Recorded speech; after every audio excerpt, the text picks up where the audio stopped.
صباح الخير والسعادة لقلوبكم أحلى متابعين في الدنيا. مكملين في سلسلة وصفات إخواتنا المغتربين. زي ما اتفقنا هنعمل وصفات سهلة وبسيطة، بتمنى من قلبي إنها تعجبكم. وصفتنا النهاردة هي زي ما بنقول عنها سلطة البطاطس أو البطاطس المهروسة. هنعملها بطريقة سهلة وبسيطة، أتمنى إنها تعجبكم. يلا نسمي الله ونبدأ مع بعض. اول حاجه عملتها جبت حبايتين من البطاطس، بطاطس متوسطه، وقشرتهم وقطعتهم مكعبات وسلقتهم.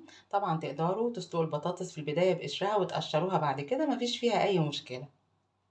تاني خطوة، بما اننا متفقين مع بعض اننا نسهل الامور، فانا هستخدم الشوكة مش الهراسة. ههرس بيها البطاطس زي ما انتم شايفين، والبطاطس بصراحة يعني مسلوقة معايا كويس جدا، فمش محتاجة اي مجهود. ودلوقتي وبعد ما وصلنا بالبطاطس بتاعتنا لقوام كريمي جدا زي ما انتوا شايفين، هننزل بقى بالتوابل بتاعتنا.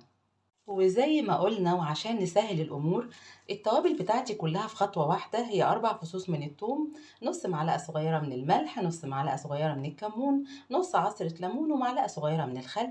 طبعا انتوا عارفين ان انا ماليش في الحاجات الحارة. طبعا لو حابين تزودوا بقى شطة او فلفل حار مفيش فيها اي مشكلة، وهننزل بيها كلها في خطوة واحدة زي ما اتفقنا مع بعض.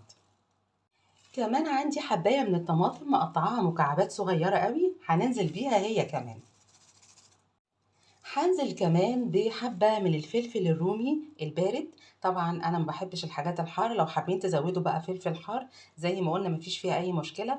مقطعها قطع صغيرة زي ما انتوا شايفين معايا كده بالظبط. وهنقلب ولا اسهل من كده.